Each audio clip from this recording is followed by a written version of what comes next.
Welcome back, guys. If you want to see how I make and install this headband wig, then just continue watching.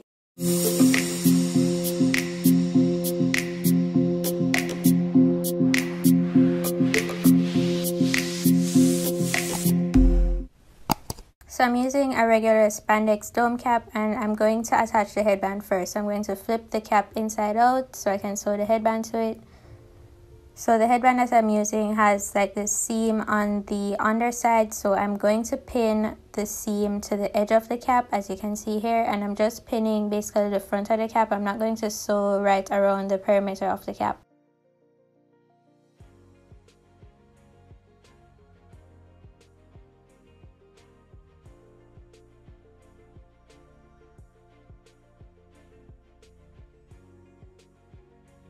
I'm basically just going to sew all the sections that are pinned. So to sew it, I'm pushing the needle through the seam of the headband and through the edge of the cap, and I'm going to wrap the thread around the needle 2 or 3 times to create a knot, and so it's nice and secure. And then I'm just going to pull the thread through, and once I reach the end of where I want to sew, then I'm just going to cut the thread with scissors.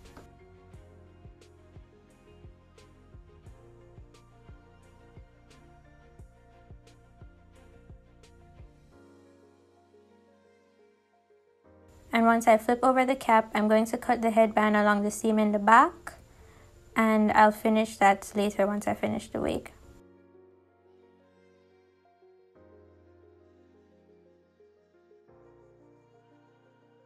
So I'm just looking where the headband will lay once I, put it on, and it basically, the edge of the headband is going to hit this stitch that is at the front of the cap, as you can see here. And so this is where I'm going to stop sewing my bundles. I'm using these raw kinky straight bundles from Hair Sensation that I highlighted myself. And this is the pattern that I'm using to sew the bundles. I'm going to repeat this a couple times throughout the video so you can see what I'm basically doing, like a C shape going straight up to that line that I showed you guys a while ago.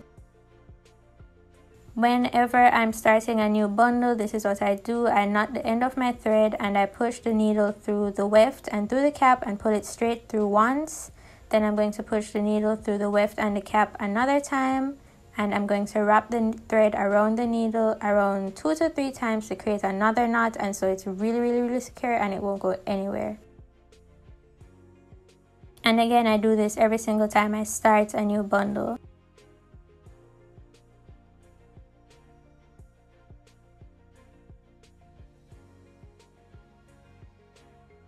So to sew down the rest of the bundle, I'm going to do a back stitch, pushing the needle under the weft and through the cap and wrapping the thread around the needle once to create a small knot that will still be secure, but it isn't as heavy duty as when I'm starting or ending a bundle. So for this pattern, I'm going to flip over my bundles at the edge of the cap. So I'm doing my regular back stitch all the way over to the end of where I have the bundle pinned. And then what I'm going to do before I fold over is I'm going to go through the weft and the cap again once with knotting the thread by wrapping around the needle. I'm going to do it twice to make sure it's really secure and that it lays flat. And then I'm going to fold over the bundle.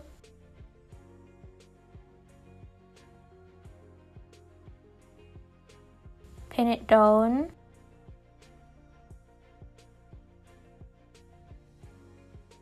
And I'm going to push the needle through the weft and the cap one more time to make sure that it lays really flat. And again, I'm going to wrap the thread around the needle 2 to 3 times to create a knot, and so it stays flat as how it's pinned. And this is what I do every time I flip over a bundle, and once I have it flat, then I'm just going to pin across to the other side of the cap and just do my back stitch going straight across.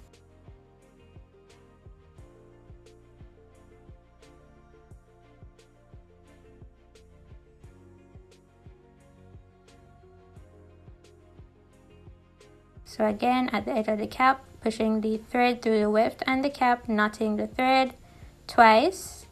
Then I'm going to flip over the bundle, pin it down flat, and push the needle through the weft and the cap, wrap it around the needle, 2 to 3 times to make sure that it's flat, and then I do back stitch going straight across to the other side. Now once I get to the end of my first bundle, I'm going to go through the weft and the cap again and knot the thread to make sure that it's nice and secure.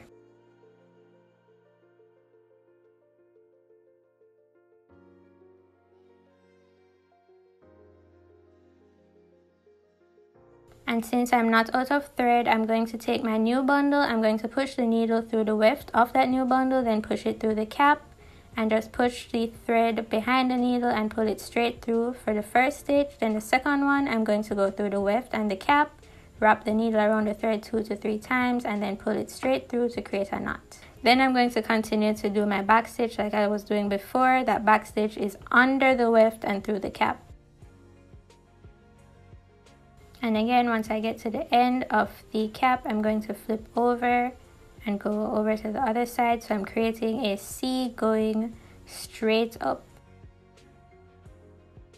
till I get to that line where I'm going to stop sewing. If you've made it this far, go ahead and click subscribe and turn on your post notifications so you can see every time I post a new video, and check out the description box or the comments to see some more wig making videos.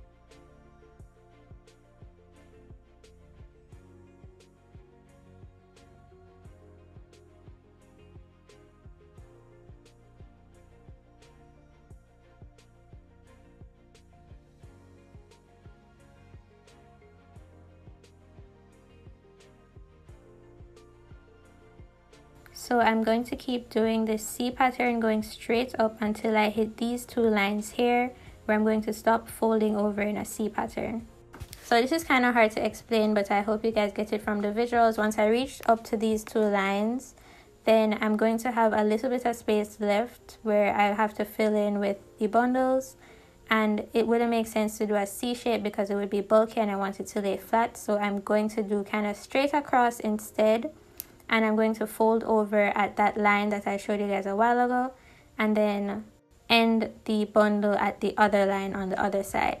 And it will have a straight line going across at that line that I told you guys that I wanted to stop sewing at, where the headband is going to cover the weft. Once I'm done, I knot at the end of that bundle and just cut my thread. This is how the inside of my cap looks. I went ahead and finished the ends of the headband that I cut and added some velcro. I only had white, and then I added these 3 combs. Alright guys, so that's how I made my headband wig, and I feel like this video wouldn't be complete if I didn't show you guys how I put it on. So how you actually wear your hair under the wig is kind of optional. For me, my hair is currently in like some old wig braids, so because it's like been a really long time, I have a lot of hair grown out at the front. So this is going to be like my leave out section. A lot of people normally like slick their hair back in like either a low ponytail or like 2 plaits and like pin them in the back. But I have a lot of hair, so I have on a wig cap and I basically lift out some hair at the front, and I'm going to use some edge tamer and just like neaten it up so it looks like it's like slicked back.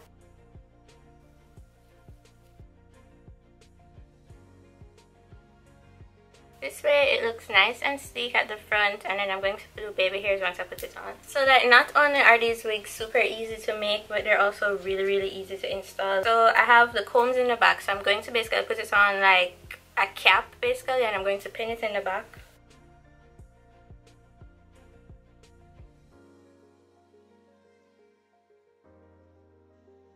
Okay, and then I'm going to slide the front of the cap. So this is basically the headband, right? So I'm going to slide it a little bit back to like, so I can leave out as much hair as I want at the front. So I think that's as much as I want to leave out. I do have some combs at the front, but I haven't been like needing to use the combs that much. Like it feels it feels so secure on your head even before closing the headband. But that's what I'm going to do now. I'm going to just close the velcro in the back to make sure that it's really secure, and then to cover the tracks in the back or the cap in the back, and then I just fix the headband to make sure that it's covering the track at the top, and that's literally it. There's no like lace to fix, and it looks really natural. Like even people that know me and know my hair like I thought it was a hair. So I'm going to do some baby hairs. Like I literally can sleep in this. It is so comfortable. And then you can actually wear it with a bunch of different headbands and scarves and hats, and it still looks so natural. So this is how I make and install my headband wigs. If you enjoy this video, go ahead and give it a thumbs up. Let me know in the comments down below. Don't forget to click subscribe before you click off, and check out another video on my channel. I'll see you guys in my next one.